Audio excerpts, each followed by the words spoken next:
Trong không gian đậm chất miền Tây Nam Bộ, nơi những câu vọng cổ vang lên đầy trữ tình, có một người nghệ sĩ mà chỉ cần nhắc đến tên, cả một thế hệ khán giả sẽ nhớ về ông như ông Hoàng Vọng Cổ. Ghe chiếu Cà Mau đã cắm sào trên bờ kinh, ngã bãi sau cô gái năm xưa chẳng thấy ra chào. Hôm nay, Hudu Vi Phương Nam TV Podcast xin mời bạn lắng nghe câu chuyện về cuộc đời và sự nghiệp của nghệ sĩ nhân dân Út Trà Ôn, một giọng ca bất hủ của nghệ thuật cải lương Việt Nam.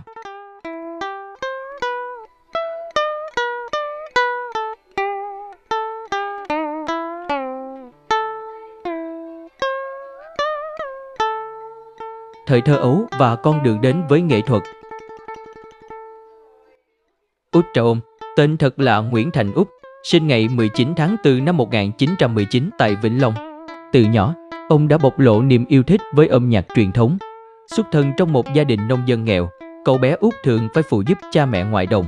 Nhưng mỗi khi làng xóm có gánh hát về, cậu lại say mê lắng nghe từng câu vọng cổ.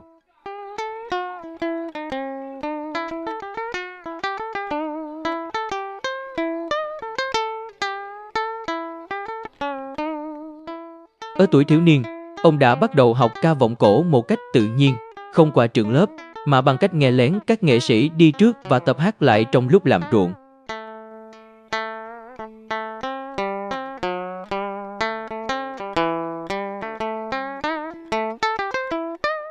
Giọng ca của Út Trà Ôn dần trở nên ngọt ngào, đậm chất miền Tây, khiến nhiều người phải dừng công việc chỉ để nghe cậu bé cất tiếng hát.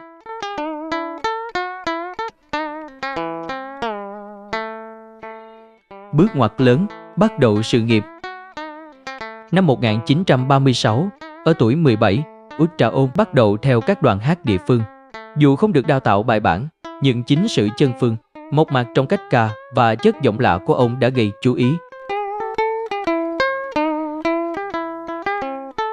Chỉ vài năm sau, ông trở thành kép chánh của nhiều đoàn cải lương nổi tiếng. Những vai diễn đầu tiên đã giúp ông được khán giả miền Tây đón nhận, và từ đó, cái tên Út Trà Ôn bắt đầu tỏa sáng.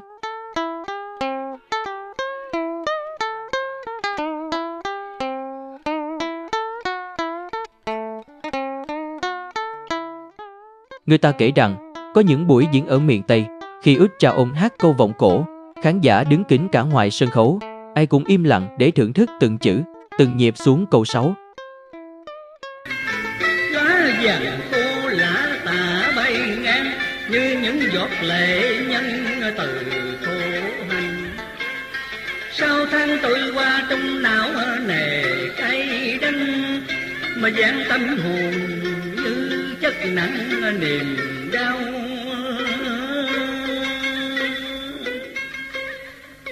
Thời kỳ đỉnh cao, ông Hoàng Vọng Cổ.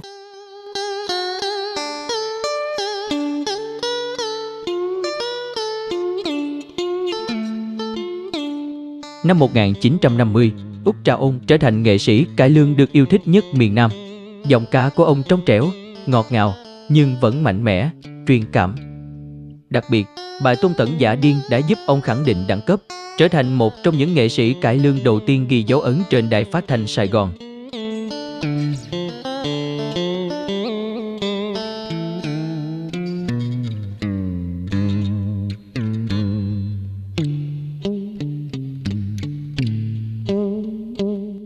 Sau đó, ông tham gia nhiều đoàn cải lương lớn như đoàn Thanh Minh, Thanh Nga, đoàn Trần Hữu Trang và để lại dấu ấn với hàng chục vở diễn kinh điển, Tiếng hạt trong trăng, Đời cô Lựu, Lan và Điệp. Khán giả thời ấy thường nói, nghe Út Trà Ôn ca vọng cổ là như uống một ly nước dừa mát lạnh giữa trưa hè. Năm 1959, soạn giả Viễn Châu sáng tác nên bài Tình Anh bán chiếu. Nội dung bài ca chỉ là tâm sự của một thanh niên làm nghề bán chiếu phải lòng một cô gái đặt mua.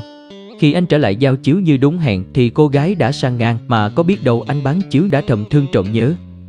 Nhưng cũng chính vì đơn giản mà dễ đi vào lòng người, nhất là nó được thể hiện qua giọng ca tuyệt vời của Út Trà Ôn. Khi đĩa hát Tình Anh bán chiếu được phát hành đã tạo nên một làn sóng.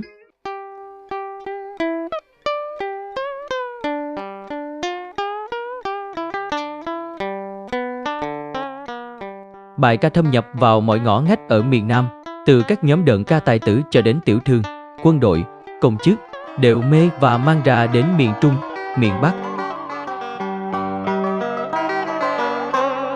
Cô đã đặt đôi chiếu bóng bề dài 2 thước, có lẽ để điểm tô ở chốn loan phòng. Hôm nay cô đã quên tôi cất bước theo chồng. Cô ơi, đôi chiếu này từ tay tôi dệt lấy, tôi đã lựa từng cọng lát sợi gai. Nhưng khi tôi vừa đến nơi thì cô đã rời bỏ quê nhà sang qua xứ khác. Tôi đứng trước cổng giường xưa với nỗi buồn mang mát. Còn đôi chiếu này tôi biết tặng cho ai.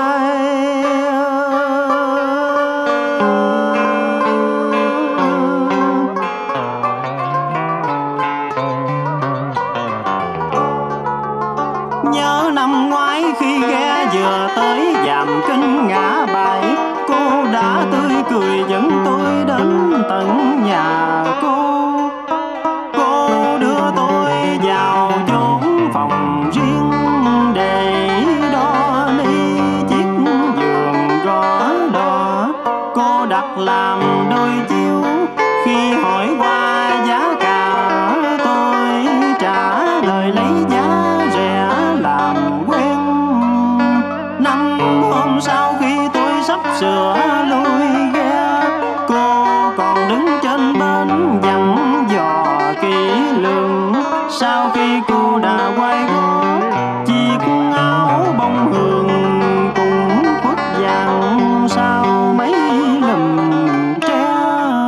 Cô ơi, cô có biết đâu tôi đã lấy nón lá che ngang để giấu đôi dòng nước mắt. Vì không muốn bàng quan thiên hạ, họ cười tôi là một kẻ si tình. Năm 1960, Út Trà Ôn cộng tác với đoàn Thủ Đô. Chủ nhân của đoàn này là ông Phan Văn Bản và đồng thời là chủ nhân của hãng dĩa Hoành Sơn.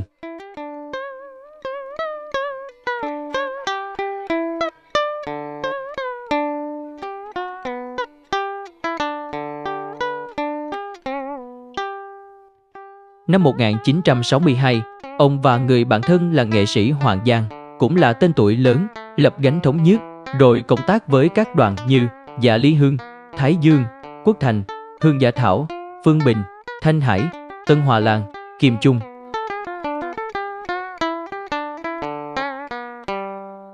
Đời sống và nhân cách nghệ sĩ. Không chỉ là một nghệ sĩ tài năng, Út Trà Ôn còn được biết đến là người khiêm nhường, giản dị. Dù nổi tiếng khắp Nam Kỳ, ông vẫn giữ lối sống chân phương như một người nông dân.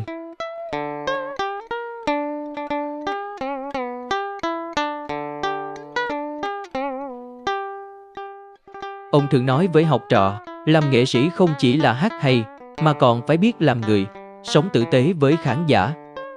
Chính vì thế, tình cảm mà khán giả dành cho Út Trà Ôn không chỉ là sự ngưỡng mộ tài năng, mà còn là sự kính trọng một nhân cách nghệ sĩ.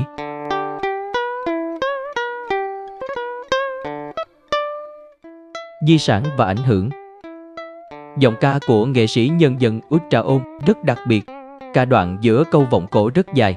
Ai nghe kỹ sẽ thấy được tiếng thở dài trong từng câu ca, dù câu ca chỉ có vài chữ nhưng vẫn rất dài. Bên cạnh đó, với chất giọng đồng đặc thuộc loại quý hiếm, âm vượt rộng, đạt độ du dương uyển chuyển nhờ bề dày tôi luyện. Bộ nhịp chắc nịch như đúc cuông nên mặc tình thao túng khung nhạc mà không sợ rớt nhịp. Điều này khiến nhiều người rất thích và mê nghe Út Trà Ôn.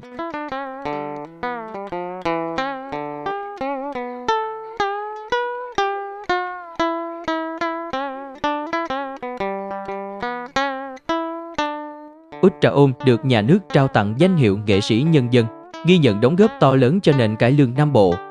Giọng ca của ông đã truyền cảm hứng cho nhiều thế hệ nghệ sĩ trẻ sau này, trong đó có những tên tuổi lớn như Minh Vương, Thanh Sang, Lệ Thủy.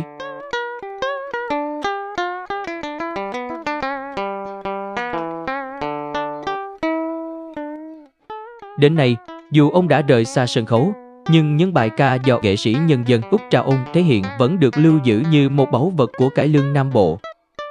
Ông từ trần ngày 13 tháng 8 năm 2001 tại thành phố Hồ Chí Minh, an táng tại chùa Nghệ Sĩ, hưởng thọ 82 tuổi.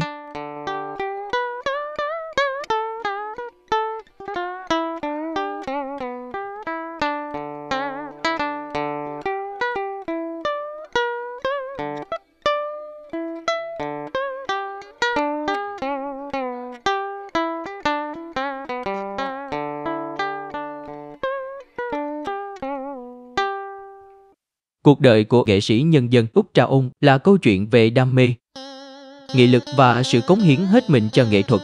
Giọng ca của ông không chỉ làm say đắm hàng triệu trái tim, mà còn trở thành một phần không thể thiếu trong lịch sử cải lương Việt Nam.